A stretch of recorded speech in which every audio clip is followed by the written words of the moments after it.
DBS में आप सभी का स्वागत है। आज के इस सेशन में हम सभी लोग सेट नंबर 3 की ओर प्रवेश कर चुके हैं, जो कि सेट आपके बीपीएससी एग्जाम ट्रे 3.0 के लिए काफ़ी इंपॉर्टेंट है। मैं आप सभी के लिए बहुत ही इंपॉर्टेंट जानकारी इस सेशन के लास्ट में बताने वाला हूँ, तो कृपया करके इस सेशन में आप बने रहिएगा। साथ में अपनी तैयारी को कैसे और बूस्ट कर सकते हैं, इस सभी के बारे में संपूर्ण जानकारी आज ही के सेशन में, इसी सेशन में बताने वाला हूँ, तो कृपया करके सेशन को पूरा देखेंगे और अपने सारे दोस्तों के साथ-साथ सेशन को शेयर कर दीजिएगा। और चैनल पर नए हो तो चैनल को सब्सक्राइब कर लीजिएगा। चलिए फर्स्ट क्वेश्चन के साथ सेशन की शुरुआत करते हैं। ज़्यादा टाइम ना वेस्ट करते हुए फर्स्ट क्वेश्चन आपके सामने उपस्थित है। कृपया करके क्वेश्चन को पढ़ेंगे और इसका आंसर देने की कोशिश करेंगे। इसका देखिए क्वेश्चन है, जो चैप्टर का नाम है, यह सिलोलॉजिज्म का सिलॉक्स का है। किसका है? सिलॉक्स चैप्टर का है। किसका है? सिलॉक्स चैप्टर का है और काफ़ी इंपॉर्टेंट क्वेश्चन है, तो कृपया करके ध्यान से देखिए एक बार कि आखिर इसमें कहा क्या जा रहा है और इसका आंसर कैसे आप बताने में सक्षम होंगे। तो आप क्वेश्चन पढ़ लिए होंगे और इस क्वेश्चन का आंसर बताने के लिए आपको पूरा निष्कर्ष पढ़ने की आवश्यकता है, और जब निर्देश आप पढ़ेंगे तो इसमें बस इतना ही कहा जा रहा है कि कथन के अनुसार कौन-सा निष्कर्ष कार्य कर रहा है और कौन-सा नहीं। तो इतना आप पढ़ेंगे, पढ़ लिए होंगे उम्मीद है। फर्स्ट कथन में आपसे यही कहा जा रहा है कि मन्नी ने अपनी माँ से कहा, सूप स्वादिष्ट है। क्या है? सूप स्वादिष्ट है। टी के अल्टरनेट चीज़ को हम क्या करते हैं, जो यूज़ करते हैं उसको सूप बोलते हैं। ठीक है? सूप स्वादिष्ट है, यानी कि सूप जो मन्नी बोल रहा है अपनी माँ से, सूप स्वादिष्ट है, कब बोलेगा? तो निष्कर्ष में कहता है, मन्नी की माँ ने सूप बनाया था। मन्नी की माँ ने सूप बनाया था या नहीं बनाया था, इसके बारे में क्या कुछ कथन में कहा जा रहा है? सूप बनाया है या नहीं बनाया है, उसकी माँ ने बनाई है या नहीं बनाई है, ऐसा कुछ बात नहीं ना कहा जा रहा है। या निष्कर्ष आपका बिल्कुल गलत हो जाएगा। कौन बनाया इसके बारे में तो बात ही नहीं हो रहा, तो ये निष्कर्ष सही कैसे होगा? दूसरा निष्कर्ष कहता है, मनी को सूप पसंद आया। मान लीजिए हम कह रहे हैं कि हमारी यह क्लासेस आपको पसंद आ रही है, यानी कि आप कहेंगे यह सेशन काफ़ी ही अच्छा है। तो आप कब कहेंगे? जब आपको यह पसंद आएगा तब तो कहेंगे ना। तो उसी तरीके से यहाँ पे मन्नी कह रहा है कि यह सूप काफ़ी स्वादिष्ट है। कब कहेगा? जब मन्नी को वह सूप पसंद आया होगा तभी तो कहेगा ना। इसलिए आपका बिल्कुल सही आंसर ऑप्शन नंबर कौन-सा? निष्कर्ष आपका 2 सही है, लेकिन ऑप्शन में कौन? तो ऑप्शन आपका ए सही है। ऑप्शन कौन-सा? तो ऑप्शन ए सही है। उम्मीद करता हूँ यह जो सिलॉक्स का क्वेश्चन था, आप बनाने में सक्षम होंगे और इस टाइप के क्वेश्चन आपके एग्ज़ाम में पूछे गए थे, इसलिए मैं यह क्वेश्चन लेकर आपके सामने उपस्थित हुआ हूँ। आगे चलेंगे, बहुत सारे क्वेश्चन आपको मिलेंगे, जो कि आपके सेशन से रिलेटेड काफ़ी इंपॉर्टेंट क्वेश्चन हैं। देखिए, फिगर काउंटिंग से भी रिलेटेड आपके एग्ज़ाम में क्वेश्चन पूछे गए थे, तो मैं भी आपके सामने फिगर काउंटिंग से रिलेटेड क्वेश्चन को लेकर आ चुका हूँ। तो कृपया करके इसको पढ़िए। कहता है कि वर्गों की संख्या बताइए। यह जो डायग्राम दिया गया है, इसमें वर्ग की संख्या कितनी है यही आपको बताना है। तब मैं आपको आज वर्ग के कैसे काउंट करते हैं, यानी कि वर्गों को काउंट कैसे करते हैं, इसके बारे में भी जानकारी मैं आपको बता देता हूँ। तो देखिए, सबसे पहले जब भी वर्ग होगा, तो आपको तो पता इतना है कि वर्ग के चारों भुजा आपस में क्या होते हैं? बराबर होते हैं। या मैं दूसरा फिगर बनाया, आपको इसका आंसर आपको खुद बताना है। तो कृपया करके मैं इस पे बता देता हूँ। आप अपने ऊपर लिख लेंगे डायग्राम के ऊपर 1, 2, इधर भी 1 और 2, कहाँ तक लिखे? 2 तक। इसको इसके साथ गुणा करना शुरू कीजिए। यानी कि 2 गुना 2, 1 गुना 1, 2 गुना 2 करेंगे तो 4 और 1 गुना 1 करेंगे यानी कि 1। यानी कि आप सभी को जोड़ दीजिए तो कितना हो जाएगा? 5 हो जाएगा। यानी कि इस फिगर में अगर आपसे कोई पूछे कितना वेन डायग्राम कितना वर्ग होगा? तब 5 होगा। कितना होगा? तब 5 होगा। इसी तरीके से यहाँ पे भी आपको लिखना होगा। 1, 2, 3, 1, 2, 3, यहाँ पे 3 गुना 3, 2 गुना 2 और 1 गुना 1 कर लीजिए, जो आएगा वही आपका बिल्कुल सही आंसर हो जाएगा। तो 3 तिहाई 9, 4 चौ 2 दूना 4 और 1 का कम 1, यहाँ पे 10 4 14 हो जाएगा। क्या हो जाएगा? 14। आपका बिल्कुल सही आंसर ऑप्शन नंबर सी हो जाएगा, कोई दिक्कत नहीं। तो उम्मीद करता हूँ आपको यह दोनों क्वेश्चन समझ में आ गए होंगे। अगर समझ में आ गए हैं तो आप कृपया करके मैं आपको एक जानकारी बता देता हूँ। जो बच्चे बीपीएससी टी 3.0 के लिए तैयारी करना चाहते हैं, उनके लिए रीजनिंग प्लस मैथ का होल सिलेबस पे आधारित मैं इसके बारे में कंप्लीट जानकारी पहले ही यूट्यूब पे अपलोड कर चुका हूँ और बहुत सारे बच्चे एनरोल कर भी चुके हैं। अगर आप भी चाहते हैं एनरोल करना और 30 में 30 प्राप्त करना, तो काफ़ी ईज़ी वे में प्राप्त कर सकते हैं और इसका जो सिलेबस है, निश्चित रूप से मैं आपसे कहता हूँ कि रीजनिंग का जो सिलेबस है, वह 15 फरवरी से पहले-पहले सारे वीडियो, सारे कॉन्सेप्ट के आधारित वीडियो आपको कोर्स में उपलब्ध करा दिए जाएँगे। 1 दिन में 2 क्लासेस लेने हो कोई बात नहीं, 2 क्लासेस उपलब्ध होंगे, लेकिन 15 फरवरी से पहले-पहले आपको रीजनिंग का कोर्स उपलब्ध करा दिया जाएगा। जो मैथ का है, तो मैथ का भी हम लोग कोशिश करेंगे कि फरवरी लास्ट होते तक इसका पूरा कॉन्सेप्ट मैं आपको उपलब्ध करा दूँ, हर चैप्टर का, ठीक है? तो जो बच्चे एनरोल करना चाहते हैं, तो एनरोल कर लीजिएगा। अगर किसी प्रकार की कोई भी समस्या हो, तो दिए गए नंबर पे संपर्क कर लीजिएगा। दिए गए नंबर पे कॉन्टैक्ट कर लीजिएगा और नीचे में एक बहुत ही बड़ी लाइन लिखी है, कृपया करके ध्यान से पढ़ लीजिए। If you find our content not to be the best, we offer a 100% refund policy with no question asked. कहने का मतलब बस सीधा-सा इतना ही है कि हमारे द्वारा जो कंटेंट आपको एप्लीकेशन पे उपलब्ध कराए जाएँगे, कोर्स उपलब्ध कराए जाएँगे, अगर वो आपको पसंद नहीं आती है, तो आपसे कोई भी क्वेश्चन नहीं पूछा जाएगा और आप 100% रिफंड पॉलिसी प्राप्त कर सकते हैं अंडर 1 वीक। तो कृपया करके आप एडमिशन कराना चाहते हैं तो एडमिशन करा लीजिएगा। इस पे ज़्यादा टाइम ना वेस्ट करते हुए हम लोग चलेंगे सेशन की ओर। काफ़ी इंपॉर्टेंट सेशन है, सबसे पहले सेशन को लाइक भी कर दीजिएगा। सॉरी, यह क्वेश्चन मैं अरेंज नहीं कर पाया लेकिन यहीं पे इसको ऐसे ही समझ जाइए। कहता है उस विकल्प का चयन करें जिसका तीसरे शब्द से वही संबंध है जैसा कि दूसरे शब्द का पहले शब्द से। कहने का अर्थ है कि कैप्ट सोल्जर का जो अर्थ कैप्टन से है, वही अर्थ एम्प्लॉयर का किसके साथ होगा? एम्प्लॉयर के साथ किसके साथ होगा? तो ये आपको बताना है। मैं आपको बता दूँ यह एनालॉजी टॉपिक है। किसका? एनालॉजी टॉपिक का क्वेश्चन है और काफ़ी इम्पोर्टेंट क्वेश्चन है जिसको हिंदी में सदृश्यता बोलते हैं। क्या बोलते हैं? सदृश्यता बोलते हैं। तो ये हमें का क्या संबंध लगता है? तो आप कहेंगे सर जिस प्रकार कैप्टन का संबंध सोल्जर से होता है, उसी प्रकार एम्प्लॉयर का संबंध किसके साथ होगा? तो एम्प्लॉयी के साथ होगा। किसके साथ होगा? एम्प्लॉयी के साथ होगा। यानी कि बॉस बिल्कुल गलत हो जाएगा, डायरेक्टर गलत हो जाएगा, ऑफिसर गलत हो जाएगा। तो कौन-सा ऑप्शन सही है? ऑप्शन नंबर सी सही है। एनालॉजी का क्वेश्चन है और काफ़ी इम्पोर्टेंट क्वेश्चन है। नेक्स्ट क्वेश्चन की ओर चलेंगे, काफ़ी ने अच्छे-अच्छे क्वेश्चन लेकर मैं आया हूँ। ये भी आपका एनालॉजी टॉपिक का ही क्वेश्चन है। किसका है? एनालॉजी टॉपिक का ही क्वेश्चन है और काफ़ी इम्पोर्टेंट क्वेश्चन है। इस टाइप के क्वेश्चन आपके एग्ज़ाम में 3 से 4 क्वेश्चन पूछे गए थे। 2 से 3 क्वेश्चन पूछे गए थे, जो कि काफ़ी इम्पोर्टेंट क्वेश्चन पूछे गए थे। और यहाँ पे देखिए, कार्य प्रयास का जो संबंध कार्य के साथ है, का प्रयास का जो संबंध कार्य के साथ है, वही संबंध आपको सोना के साथ बताना है। तो सोना के साथ क्या होगा आपको यही बताना है। तो कृपया करके ध्यान से देख लीजिए और उम्मीद करता हूँ कि आप बताने में सक्षम होंगे। आप कहने के लिए कह रहे हैं कि जिस प्रकार कार्य का संबंध प्रयास से है, उसी प्रकार सोना का संबंध किससे होगा? सोना। प्रयास करने का मतलब है कार्य कर रहे हैं, कार्य करने का मतलब है प्रयास कर रहे हैं, तो सोना का मतलब क्या? उठना होगा, विपरीत तो कहा नहीं जा रहा है। सोना स्लीप इंग्लिश में क्या कहेंगे? स्लीप SEEP क्या कहेंगे? मुक्ति नहीं, मुक्ति क्या? नहीं, समीप दूरी और नज़दीक की बात हो रही है, बिल्कुल नहीं। तो यहाँ पे ऑप्शन नंबर ए, बी और डी गलत हो गया, तो कौन-सा सही है? ऑप्शन नंबर सी सही है। बहुत सारे बच्चे कल मैसेज भी करके पर्सनली बता रहे थे कि सर जो बीपीएससी में क्वेश्चन पूछा जाएगा उसमें तो 5 ऑप्शन रहेंगे। कितने क्वेश्चन रहेंगे? सॉरी कितने ऑप्शन रहेंगे? तो 5 ऑप्शन रहेंगे। ए, बी, सी, डी और ई, ठीक है? डी और ई ऑप्शन ऐसे रहेंगे, इसमें लिखा होगा 1 से अधिक सही है, 1 से अधिक सही है, 1 से अधिक सही है। इसमें लिखा रहेगा इनमें से कोई नहीं, यानी कि नन लिखा होगा। तो देखिए इस दोनों ऑप्शन के बदले में मैं 4 ऑप्शन लेकर आ रहा हूँ। मैथ और रीजनिंग का एक ऐसा सेक्शन है जिसमें मात्र एक ही आंसर सही हो सकता है, एक ही ऑप्शन सही हो सकता है। मैथ का अगर 2 + 2 बराबर लिखा हुआ है 4 तो बिल्कुल 4 ही सही होगा, यानी कि एक ही ऑप्शन सही होगा। तो जब आप 4 ऑप्शन में भी प्रैक्टिस कर लेंगे तो आने वाले समय में जब अगर आपके सामने 5-6 ऑप्शन भी होंगे, तो वहाँ पे आप बिल्कुल सही आंसर क्या बताएँगे? क्या बताएँगे? तो जो आपका सही ऑप्शन होगा वही चुनेंगे ना। तो उसी तरीके से मैं आपको ऑप्शन तो 4 ही उपलब्ध करा पा रहा हूँ। और आने वाले समय में कोशिश करूँगा कि 5 ऑप्शन भी आपके साथ उपलब्ध हो। उसमें 1 जोड़ दूँगा, 1 में से अधिक, 1 से अधिक और इनमें से कोई नहीं। बस यही 2 ऑप्शन ऐड करना है, कोशिश करूँगा ऐड कर पाऊँ। आगे बढ़ेंगे नेक्स्ट क्वेश्चन की ओर। नेक्स्ट क्वेश्चन भी काफ़ी इंपॉर्टेंट है और यह क्वेश्चन आपका कोडिंग, डिकोडिंग से रिलेटेड है। कह सकते हैं एनालॉजी से भी रिलेटेड है। कोडिंग, डिकोडिंग से रिलेटेड और काफ़ी इंपॉर्टेंट क्वेश्चन है। कृपया करके ध्यान से देख लीजिए। कहता है BEAK बेक का जो संबंध EIFQ से है, वही संबंध SAIL का संबंध बताना है। तो कृपया आप ये देखिए कि क्या कहता है। क्या कहता है इसमें, आप संबंध को आप देखते वक़्त या फाइंड कर रहे होंगे तो आपको बस इतना पता लग रहा होगा कि इसमें किया क्या गया है, इसमें किया क्या गया है।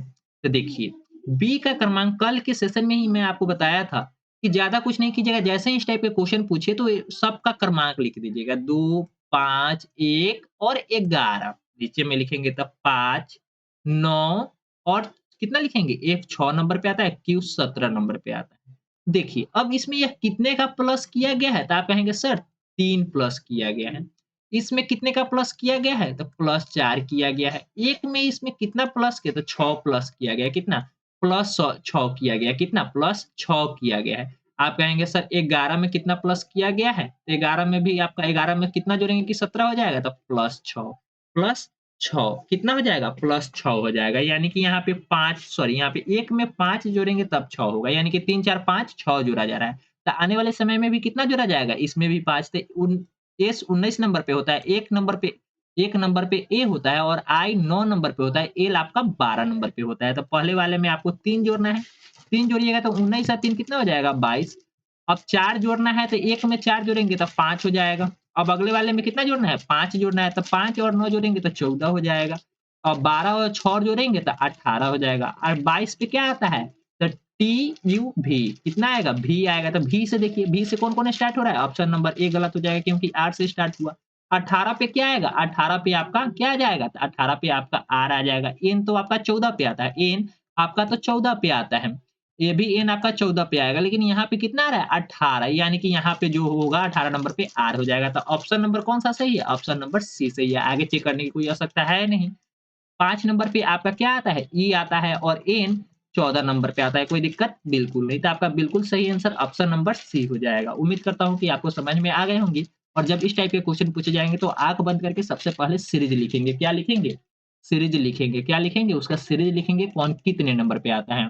नेक्स्ट क्वेश्चन भी काफ़ी इंपॉर्टेंट है। इसको थोड़ा-सा आगे-पीछे करके लिखा गया है तो क्वेश्चन को ध्यान से देख लीजिए और उम्मीद करता हूँ इसका क्वेश्चन का आंसर आप बताने में सक्षम होंगे। MARA रामा को क्या लिखा गया है? मारा लिख दिया गया है। तो कैसे लिखा गया है? क्या कोड है? वही कोड आपको बताना है। तो आप देखेंगे तो सर कह रहे होंगे कि रामा RAMA का लास्ट वाला एम और ए उठा लिया गया है। क्या उठा लिया गया है? एम और ए को उठाकर यहाँ पे लिख दिया गया है और आर और ए को उठाकर इधर लिख दिया गया है। तो क्या यही कोड किया गया है? अगर यह कोड किया होगा तो आपको सीता का जो निकालना है तो सीता का भी आप करेंगे, उससे में आपको कोड निकलेगा। तो इस दोनों को उठाकर इधर लिख दीजिए, तो लिखेंगे तो क्या हो जाएगा? टीए हो जाएगा और एसआई को इधर उठाकर लिखेंगे तो क्या हो जाएगा? एसआई हो जाएगा यानी टीएएसआई टीएएसआई टीएएसआई देखिए किसी भी ऑप्शन में नहीं है। टीएएसआई तो किसी भी ऑप्शन में है ही नहीं, किसी भी ऑप्शन में नहीं है। अगर होता तो बिल्कुल सही आंसर ऑप्शन नंबर कौन-सा हो जाता है? टीएएसआई वाला ऑप्शन सही हो जाता, लेकिन यह नहीं है। तो कोड दूसरा भी तो हो सकता है। चलिए चेंज करते हैं। यहाँ पे दूसरा लॉजिक क्या लगेगा? तो ध्यान से देखिए। अब एक और को लगाइए, एम को उठाकर यहाँ लिख दीजिए, ए को जस्ट सामने लिख दीजिए, कोई दिक्कत नहीं। यहाँ पे आर को लिख दीजिए और यहाँ पे ए को लिख दीजिए। तो क्या इस तरीके से भी कोड किया जा सकता है? तो देखिए, अगर आंसर मिलेगा तो कोड किया जा सकता है यानी कि ऑप्शन सही होगा, अन्यथा नहीं। तो देखिए, तीसरे वाले को फर्स्ट पे लाइए, तो टी से तो स्टार्ट होगा, तो एस वाला गलत हो गया। एस वाला क्या हो गया? बिल्कुल गलत हो गया। अब देखिए इस जो जो सामने है तो इसको जस्ट सामने लिख दीजिए तो आई हो जाएगा टी-आई। टी-आई किस में है? तो एस-आई तो बिल्कुल ऑप्शन नंबर कौन-सा? ए भी गलत हो गया। तो अभी आपके साथ 2 ऑप्शन सही है। अभी तक बी और डी सही है। आगे देखिए, अब आर यानी कि फर्स्ट वाला को तीसरे नंबर पे लिखना है तो यहाँ पे एस हो जाएगा। तो बी टी-आई-एस ऑप्शन नंबर डी में है इसलिए बिल्कुल सही आंसर ऑप्शन नंबर डी हो जाएगा और ऑप्शन नंबर बी गलत हो जाएगा क्योंकि वह सही नहीं है। ठीक है, कोई दिक्कत? बिल्कुल नहीं। आगे बढ़ेंगे नेक्स्ट क्वेश्चन की ओर। नेक्स्ट क्वेश्चन भी काफ़ी इंपोर्टेंट है और आपके एग्ज़ाम में इस टाइप के कोडिंग डिकोडिंग के क्वेश्चन पूछे जाएँगे। यह आपका नंबर सीरीज़ से क्वेश्चन है और एक तरीके से कह सकते हैं एनालॉजी ही है। यानी कि जब तक इसके लॉजिक को आप फाइंड नहीं कर पाएँगे तब तक यह क्वेश्चन आपसे नहीं बनेगा। तो कृपया करके इस क्वेश्चन का लॉजिक आप फाइंड करने की कोशिश करेंगे। जब तक इसका आंसर आप नहीं बता पाएँगे तब तक हम आगे नहीं बढ़ेंगे। तो देखिए यहाँ पे 2 का जो संबंध 12 के साथ है वही संबंध आपको 3 के साथ फाइंड करना है कि आखिर वह कौन-सा नंबर आएगा। तो आप सभी लोग इसका स्क्वायर करके फाइंड कर रहे होंगे। तो देखिए 2 का स्क्वायर कह रहे होंगे सर कहीं न कहीं 6 गुना है। क्या है? 6 गुना है। तो 3 का 6 गुना कितना हो जाएगा? 18। देखिए 18 ऑप्शन में है? बिल्कुल नहीं। 18 तो है नहीं। 18 रहता तो आपका बिल्कुल सही आंसर 18 होता। लेकिन ये तो है नहीं। तो क्या करेंगे? अब थोड़ा-सा दूसरा लॉजिक लगाते हैं हम लोग।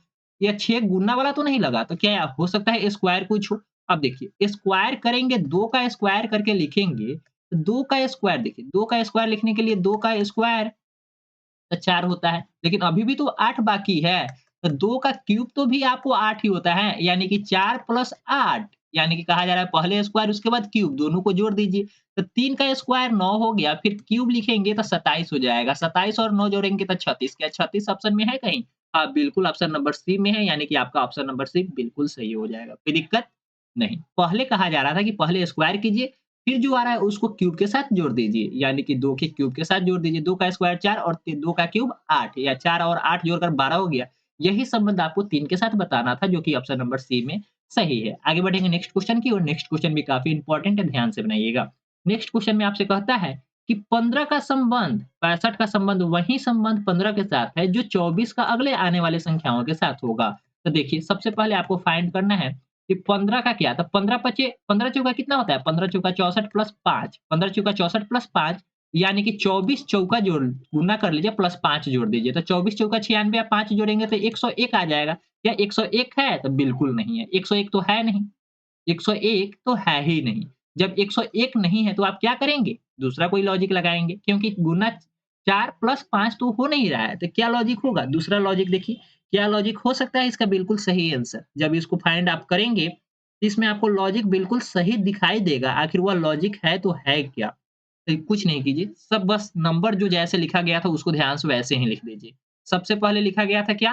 15 का संबंध 65 से है और इसका संबंध 24 का साथ है। अब यहाँ पे आपको बताना है क्या होगा? या कहीं न कहीं 4 का स्क्वायर है या कहीं न कहीं 4 का क्यूब माइनस प्लस 1 है। क्या? 4 चौका 16 चौका 64 प्लस 1 65 हो गया। तो कहीं न कहीं क्या है? 16 चौका कितना है? देखिए 4 चौका 16 अब माइनस 1 कितना हो जाएगा? 15। तो एक पहले वाले में स्क्वायर माइनस 1 दूसरे वाले में क्यूब प्लस 1 तो अगले वाले में क्या हो जाएगा? ये 4 का था तो इधर यह किसका होता है क्यूब? तो 3 का होता है। किसका होता है? यह 3 का क्यूब होगा। तो 3 का क्यूब माइनस 3 3 का क्यूब तो 27 27 में से 3 जाएगा तो कितना हो जाएगा?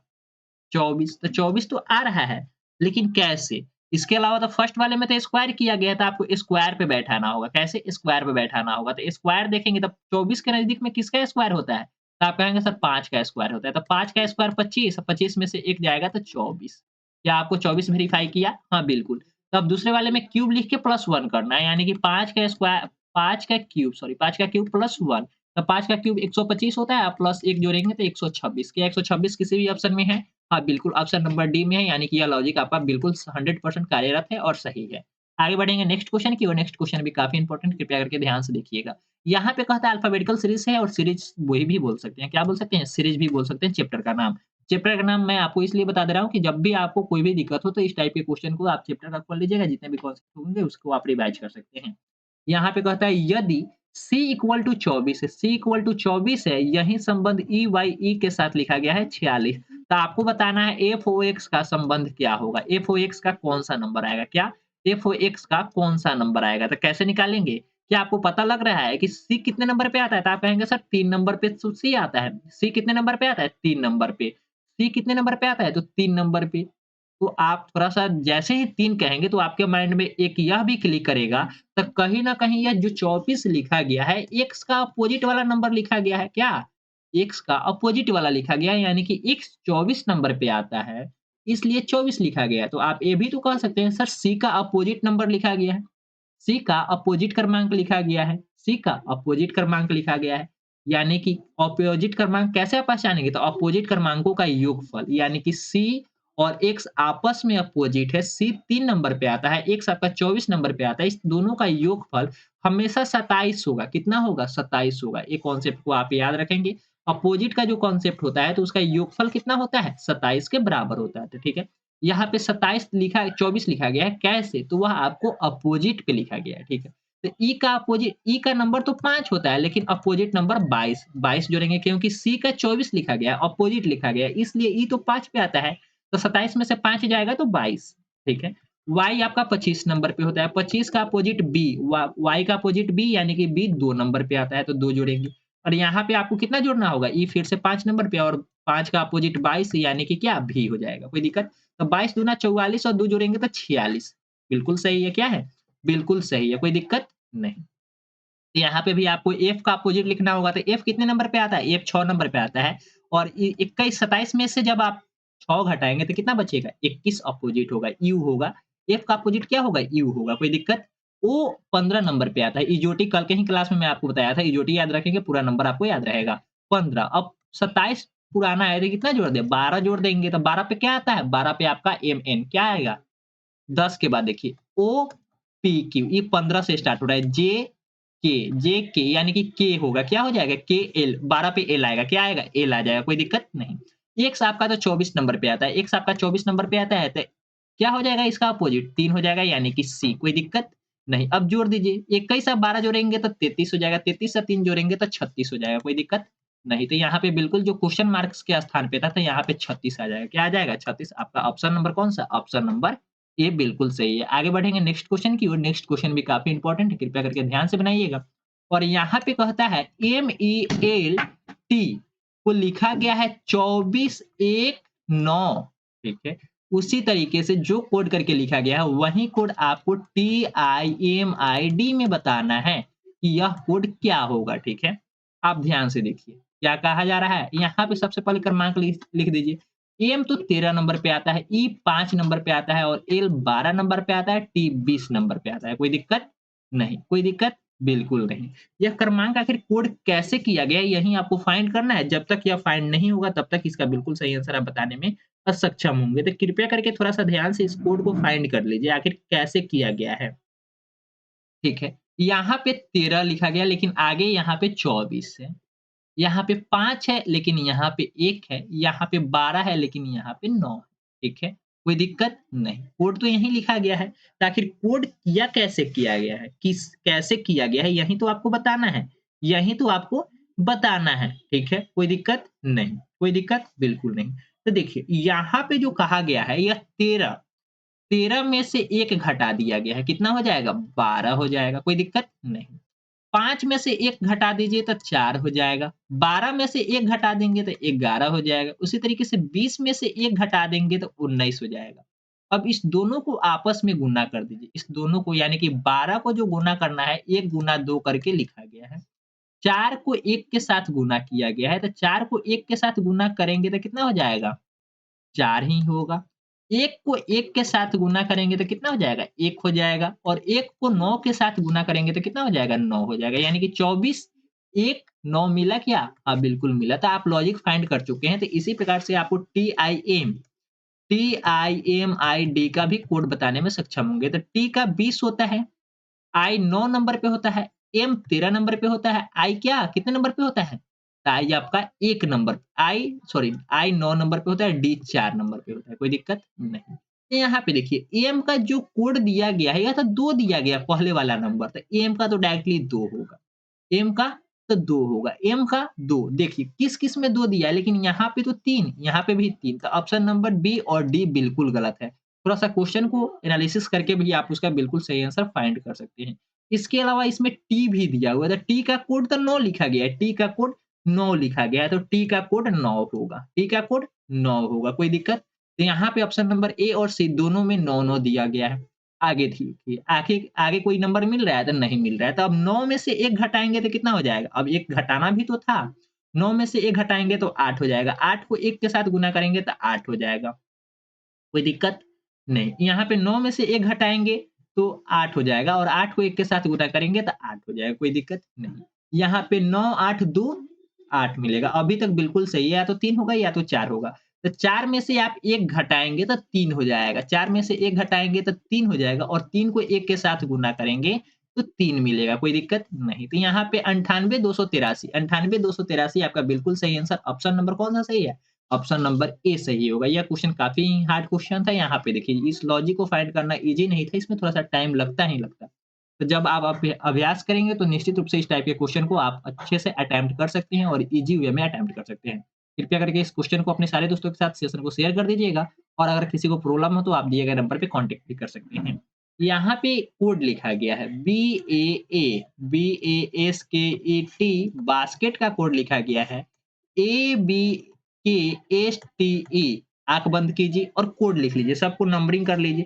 थोड़ा देर के लिए आप नंबरिंग कर लीजिए, क्या कर लीजिए? नंबरिंग कर लीजिए। तो यह 1 नंबर पे है, 2 नंबर पे, 3, 4, 5, 6 यहाँ पे देखिए यह कैसे आ गया? यहाँ पे ए तो आपका 2 नंबर आ गया, यहाँ पे आपका बी कितने नंबर वाला है? 1 नंबर वाला, के आपका 4 नंबर वाला, एस आपका कितने नंबर बा? 3, टी कितने नंबर पे? 6 और ई आपका ई तो इसमें 5 नंबर पे है, ठीक? यानी कि यह कोड कैसे किया गया? तो 2 ठीक है? 1 आपस में चेंज कर दिया गया है। यहाँ पे के, यहाँ पे एस, यहाँ पे टी और यहाँ पे देखिए आपस में जैसे चेंज किया गया है ना, इसी तरीके से आप भी चेंज करके इसका बिल्कुल सही आंसर बता सकते हैं, ठीक है? तो आपसे पूछा क्या गया है? एक्टिव का कोड पूछा गया है, एक्टिव का ACTIVE एक्टिव का कोड पूछा गया है। तो देखिए ए को तो सेकंड नंबर पे भेजना है और सी को फर्स्ट नंबर पे बनाना है, तो CA यहाँ पे आई को फर्स्ट भेजना है, टी को लास्ट भेजना है। तो IT CAIT देखिए CAIT किस ऑप्शन में होगा? CAIT देखिए CAE है, ऑप्शन नंबर गलत है। ICT है जबकि ये CA से शुरू होगा, बिल्कुल गलत है। यहाँ पे AC लिखा गया है। तो देखिए इसमें तो C से मात्र 2 ही ऑप्शन स्टार्ट हो रहे थे।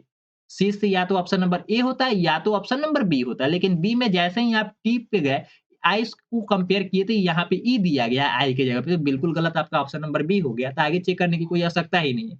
आपका ऑप्शन नंबर कौन-सा सही हो जाएगा? ऑप्शन नंबर ए बिल्कुल सही हो जाएगा। आगे बढ़ेंगे नेक्स्ट क्वेश्चन की ओर। नेक्स्ट क्वेश्चन भी काफ़ी इंपॉर्टेंट है और कृपया करके ध्यान से देखिएगा। नेक्स्ट क्वेश्चन आपका कोडिंग डिकोडिंग से बोल सकते हैं, काफ़ी इंपॉर्टेंट क्वेश्चन है। यहाँ पे कहता है TREE ट्री को लिखा गया है यूएसएफई। क्या लिखा गया है? यूएसएफई। तो कैसे कोड किया गया था? देखिए टी मैं आपको पहले ही बोला ना, इस टाइप के क्वेश्चन को डायरेक्टली कुछ नहीं कीजिएगा, आप सबसे पहले नंबर लिख लीजिएगा। तब 20 नंबर पे आता है, आर आपका 18 नंबर पे आता है, ई आपका 5 नंबर पे आता है। यहाँ पे भी 5 और एफ 6 नंबर पे, एस आपका 19 नंबर पे और यू 21 नंबर पे। तो देखिए, क्या इसमें +1 करने से आएगा? हाँ, बिल्कुल। 18 में +1 करने से क्या 19 आएगा? हाँ, बिल्कुल आएगा।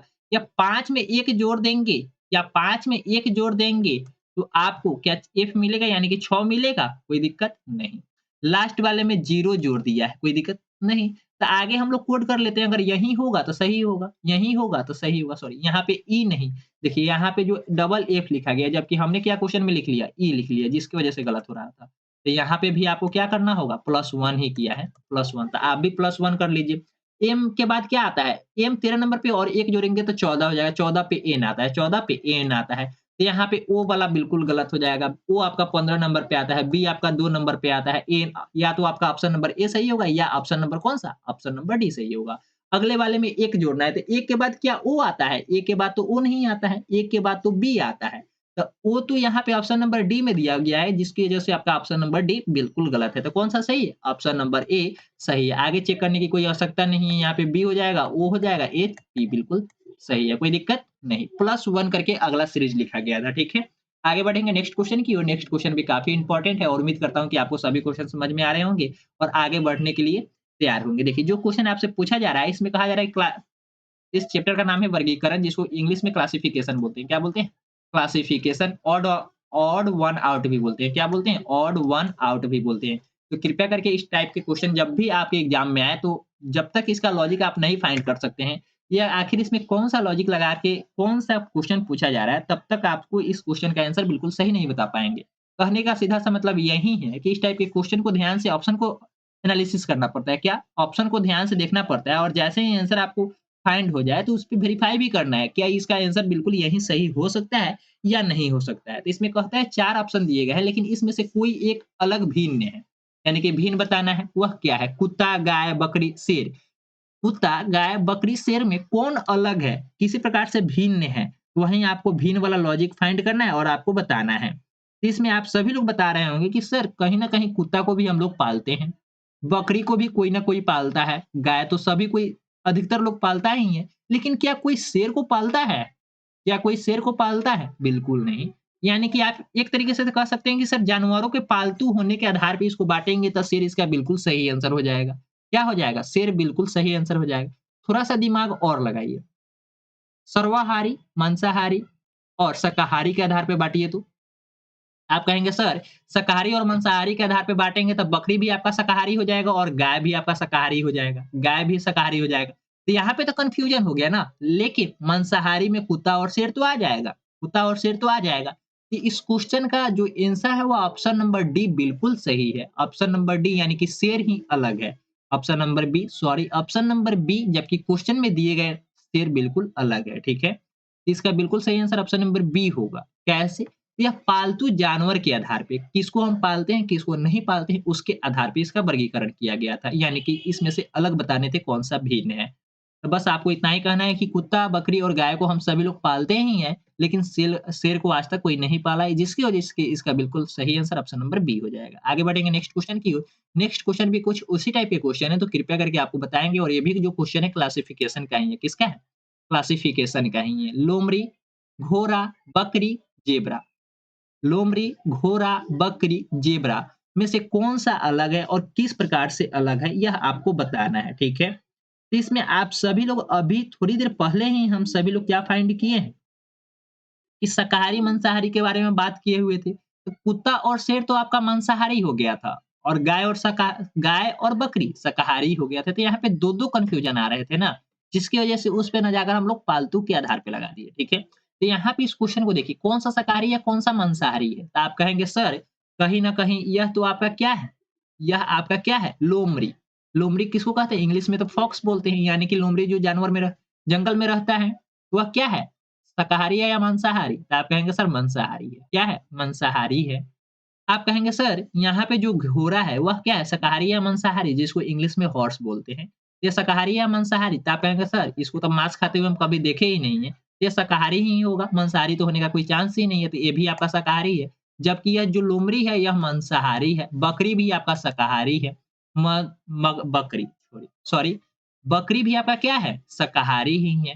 जबकि ज़ेब्रा में आपको कन्फ्यूज़न होगा। ज़ेब्रा को क्या आप कुछ खाते हुए देखे हैं? क्या खाता है वह? ज़ेब्रा को कुछ खाते हुए देखे हैं कि आखिर ज़ेब्रा खाता क्या है? ज़ेब्रा खाता क्या है? तो आप कहेंगे सर कहीं न कहीं वह घास ही खाता होगा और आप गुड इंग्लिश में पढ़े होंगे बड़ा-बड़ा जो काला वाला फिगर रहता था ना, वही आपका ज़ेब्रा का साइज़ था, तो कहीं न कहीं घास ही खाता होगा। यानी कि ये भी आपका शाकाहारी। तो देखिए 3 शाकाहारी तो मांसाहारी कौन है इसमें? मांसाहारी आपका ऑप्शन नंबर ए यानी कि लोमड़ी है, तो आपका बिल्कुल सही आंसर क्या हो जाएगा? ऑप्शन नंबर ए हो जाएगा। इसमें शाकाहारी और मांसाहारी के आधार पे आपको बाँटना था। घोड़ा बकरी और ज़ेब्रा शाकाहारी है, जबकि मांसाहारी में लोमड़ी है, जिसकी वजह से इसका बिल्कुल सही आंसर ऑप्शन नंबर ए हो जाएगा क्योंकि इसमें पूछा जा रहा था इस समूह से भिन्न कौन है? इसका बिल्कुल सही आंसर ऑप्शन नंबर ए होगा। आगे बढ़ेंगे नेक्स्ट क्वेश्चन की ओर। नेक्स्ट क्वेश्चन भी काफ़ी इंपोर्टेंट है और ध्यान से बनाने की कोशिश कीजिएगा।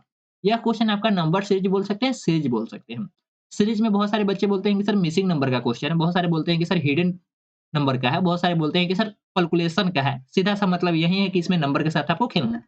कुछ भी कहिए, चैप्टर का नाम कुछ भी होगा, लेकिन इसका आंसर जो भी हो, बिल्कुल एक ही आंसर होगा, कॉन्सेप्ट कुछ भी लगाएँ आप। तो ज़्यादातर इस क्वेश्चन को आप क्या कहेंगे? सर हिडन या मिसिंग नंबर का क्वेश्चन है। तो मैं आपको बता दूँ ये मिसिंग सीरीज़ का क्वेश्चन है। किसका है? मिसिंग सीरीज़ का क्वेश्चन है और काफ़ी इंपोर्टेंट क्वेश्चन है और इस टाइप के भी क्वेश्चन आपके एग्ज़ाम में 2 से 3 क्वेश्चन पूछे गए थे। तो कृपया करके देख लीजिए 152 107, 72 और 47 के बाद अगला पूछा जा रहा है कि अगला होगा क्या? तो देखिए यह कहीं न कहीं सीरीज़ घट रहा है या बढ़ रहा है? तो आप कहेंगे सर यह तो सीरीज़ घट रहा है। क्या हो रहा है? सीरीज़ घट रहा है यानी कि इसके बाद जो भी होगा वह इससे कम ही होगा। तो देखिए आप इसको घटा दोनों के बीच का डिफरेंस निकाल लीजिए। तो घटाइएगा तो क्या हो जाएगा? 52 में से 7 घटाएँगे तो आप कहेंगे सर 45 होगा। कितना होगा? 45 होगा। हाँ, तो लिख लीजिए 45, 45 है तो 45 लिखिए। अगले वाले में घटाएँगे तो सर 107 में से हमें 45 घटाना है। कितना? 7 में से 107 में से 72 घटाना है। तो घटाइए 5 और इधर घटाएँगे तो 30, 35 हो गया। यह कितना हो गया? 35। अगला वाला घटाइएगा तो आप कहिएगा सर कितना? अगला वाला 25 आ रहा है। 72 में से 47 घटा देंगे तो आपको कितना मिलेगा? 25 मिल जाएगा। कितना मिलेगा? 25। तो देखिए इसके बीच का डिफरेंस कितना आ गया? 10 इसके बीच का डिफरेंस कितना आ गया? 10 यानी कि अगले वाले का बीच का डिफरेंस कितना होगा? 10 यानी कि 25 में से हम 10 घटा देंगे तो कितना हो जाएगा? 15 और 15 में 47 जोड़ देंगे। 47 और 15 जोड़ देंगे तो कितना हो जाएगा? 52 10 62 कितना हो जाएगा? ऑप्शन नंबर कौन-सा? 62 सॉरी घटाना ना है, जोड़ेंगे नहीं, घटाएँगे। क्या करना है आपको? घटाना है तो घटाएँगे। तो किसका इसका बिल्कुल सही आंसर क्या हो जाएगा? 47 में से 15 जाएगा तो 32 हो जाएगा। क्या हो जाएगा? 32 इसका बिल्कुल सही आंसर ऑप्शन नंबर कौन-सा? ऑप्शन नंबर डी हो जाएगा। क्या हो जाएगा? Option number D. उम्मीद करता हूँ कि आपको यह क्वेश्चन समझ में आ गए होंगे और जब भी इस टाइप के क्वेश्चन आएँगे तो सबसे पहले आप यह देखेंगे कि सीरीज़ बढ़ रहा है या घट रहा है? या सीरीज़ बढ़ भी रहा है और घट भी रहा है? कहने का मतलब है यहाँ पे 2, 4 फिर से 2, अगला 6 फिर से 0। यह सीरीज़ बढ़ रहा है या घट रहा है? क्या हो रहा है? ये आपको सबसे पहले बताएँगे। तो आप देखिए इस सीरीज़ को देखेंगे तो कहेंगे सर यह सीरीज़ बढ़ भी रहा है। यानी कि 4 से 6 भी हुआ, 4 से 6 भी हुआ और 6 से यहाँ पे देखिए 2 से 2, 2 से 0 भी हो गया, यानी कि घट भी रहा है। सीरीज़ बढ़ और घट दोनों रहा है। तो इस टाइप के सीरीज़ को पहले सीरीज़ को कन्फर्म कर लीजिए कि सीरीज़ बढ़ रहा है या घट रहा है। जैसे सीरीज़ कन्फर्म होगा तो उसका आंसर निकालने में आपको सहूलियत होगी। तो जैसे कि सीरीज़ घट रहा था तो यहाँ पे हम लोग डिफरेंस निकाल लिए। डिफरेंस निकाले तो थर्ड लेयर में जाकर देख रहे हैं तो 10 का डिफरेंस है। 10 का डिफरेंस ऊपर चले तो 45, 35 और 25, 15 का डिफरेंस आ रहा था। उससे ऊपर भी देख रहे थे तो डिफरेंस ही आ रहा है यानी कि 45, 35, 25 और 15 का डिफरेंस आ रहा है। तो 47 में से 15 माइनस करेंगे 32 इसका बिल्कुल सही आंसर ऑप्शन नंबर डी हो जाएगा। आगे बढ़ेंगे नेक्स्ट क्वेश्चन की ओर। नेक्स्ट क्वेश्चन भी काफ़ी इंपोर्टेंट है और उम्मीद करता हूँ कि यह क्वेश्चन काफ़ी ईज़ी है, आप बनाने में सक्षम होंगे।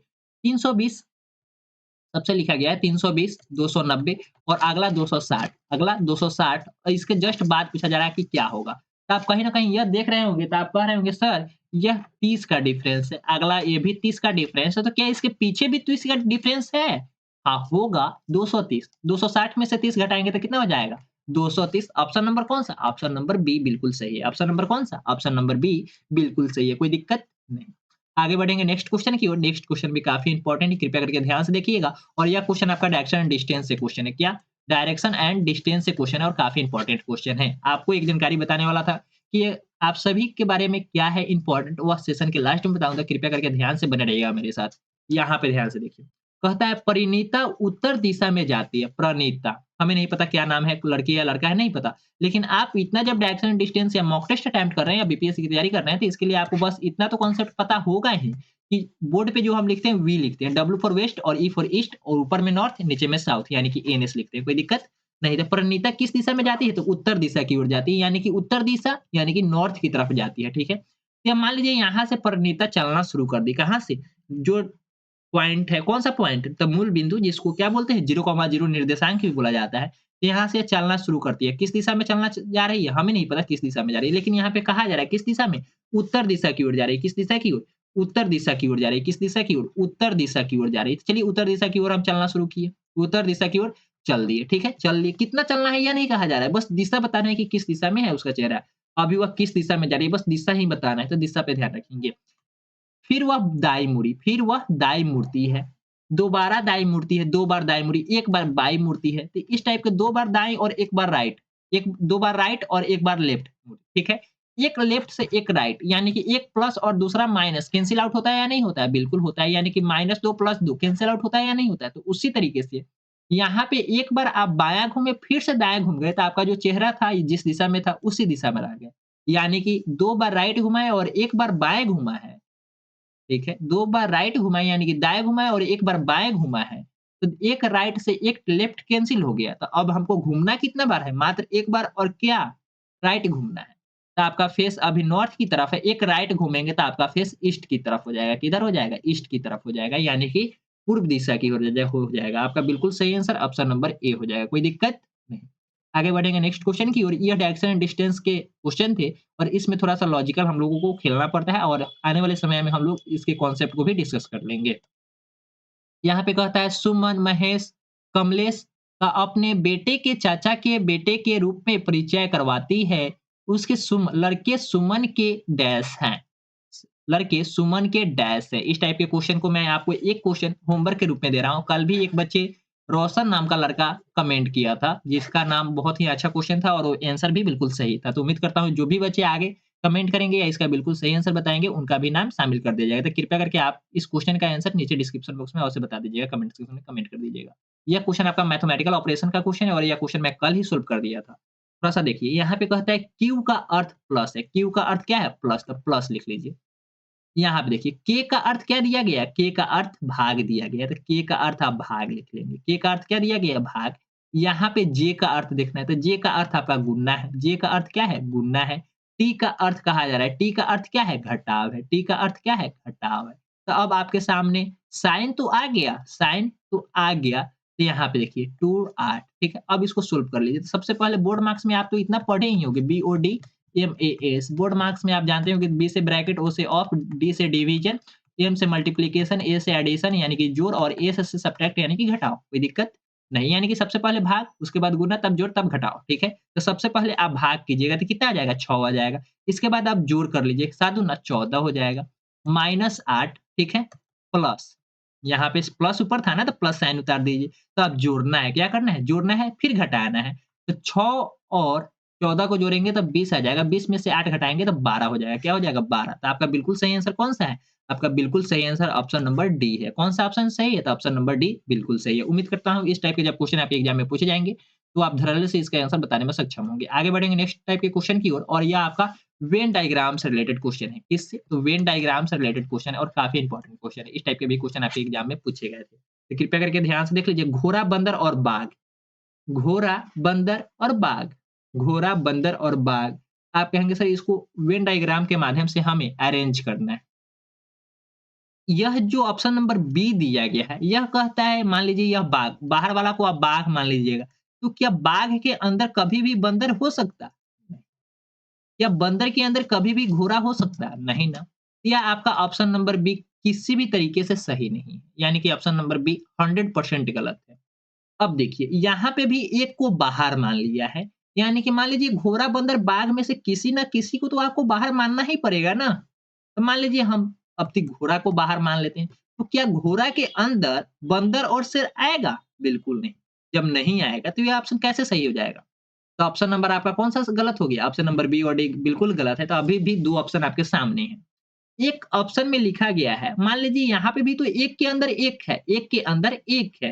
तो क्या आप यह कह सकते हैं सर बाघ के अंदर क्या हो जाएगा? बाघ के अंदर हमारा क्या होगा? बाघ के अंदर बंदर होगा। क्या यह संभव है? बाघ के अंदर बंदर और बाहर में घोड़ा, यह संभव है? बिल्कुल नहीं। आप कहेंगे सर इस टाइप का तो कोई लॉजिक ही नहीं है और बाघ के अंदर बंदर कहाँ से आ जाएगा? यानी कि आपका ऑप्शन नंबर ए भी गलत हो जाएगा। यानी कि कहने का सीधा-सा मतलब यही है कि घोड़ा भी अलग जानवर है, बंदर भी अलग जानवर है और बाघ भी अलग जानवर है। यानी कि तीनों अलग-अलग जानवर है। यानी कि इस तीनों का जो फिगर बनेगा वह अलग-अलग बनेगा। कोई किसी से रिलेटेड है ही नहीं। किसी प्रकार से कोई संबंधित है ही नहीं। इसका जो फिगर बनेगा वह बिल्कुल अलग-अलग बनेगा, ठीक है? इसका बिल्कुल सही आंसर ऑप्शन नंबर सी हो जाएगा, कोई दिक्कत नहीं। उम्मीद करता हूँ आपको जितने भी क्वेश्चन कराए गए थे वह सभी इम्पोर्टेंट थे और आपको समझ में आ गए होंगे। तो आज का सेशन यहीं पे समाप्त होता है, लेकिन उससे पहले मैं आपको एक जानकारी बता दूँ। सबसे पहले जो बच्चे अभी तक सेशन को लाइक नहीं किए होंगे तो सेशन को लाइक कर दीजिएगा और अपने सारे दोस्तों के साथ सेशन को शेयर कर दीजिएगा। यह सेट नंबर 3 था और आने वाले समय में सेट नंबर 4 की ओर आगे क्लासेस चलेगी, लेकिन कब चलेगी उसके बारे में मैं बता देता हूँ। जो बच्चे अभी तक सेशन को देख रहे हैं, कृपया करके सेशन को लाइक कर दीजिएगा। जितने बच्चे का व्यूज़ होगा उतना ही उसका 50% भी लाइक होगा, तो आने वाले समय में आगे सेशन आएगी। आगे सेशन आएगी यानी कि सेट नंबर 4 भी आएगा, अन्यथा नहीं आएगा। क्योंकि हम सभी लोग अब ज़्यादातर जो बच्चे एनरोल कर चुके हैं, उनको हम लोग क्या करेंगे, कोर्स एप्लीकेशन पे उपलब्ध करा चुके हैं, तो उस कोर्स को जल्दी से जल्दी कंप्लीट करके वहाँ पे ज़्यादा फोकस करके और मैं उन सभी का कोर्स कंप्लीट कराऊँगा। अगर आप लाइक कर देते हैं तो आने वाले समय में सेट नंबर 4 भी आएगी। तो कृपया करके इस बात को ध्यान में रखेंगे और मैं एक वीडियो अभी थोड़ी देर बाद ही पब्लिश करूँगा या कल पब्लिश कर दूँगा। कैसे जो सिलेबस है मैथ और रीजनिंग का, उसको आने वाले समय में 10 से 15 दिन में कैसे कवर कर सकते हैं, कौन-कौन से चैप्टर इंपॉर्टेंट है, वे सभी जानकारी, किस टाइप के क्वेश्चन पूछे जाते हैं, ये सभी जानकारी मैं आपको आने वाले समय में बता दूँगा। यह वीडियो आपको कल मिल जाएगी, कोई दिक्कत नहीं। यानी कि यह वीडियो आपको 1 फरवरी को सबसे सुबह में ही 9 बजे मिल जाएगी। तो ध्यान रखेंगे, इस वीडियो को भी देख लेंगे और आने वाले समय में काफ़ी इंपॉर्टेंट सेशन आपके यूट्यूब पे भी और एप्लीकेशन पे मिल ही रहे हैं, तो कृपया करके जो बच्चे अभी एनरोल नहीं किए हैं, तो एनरोल कर लीजिए, काफ़ी इंपॉर्टेंट कोर्स भी है। आज के लिए इतना ही, फिर मिलेंगे कल के सेशन में। Thank you so much for participating in this session. Bye bye. Good night.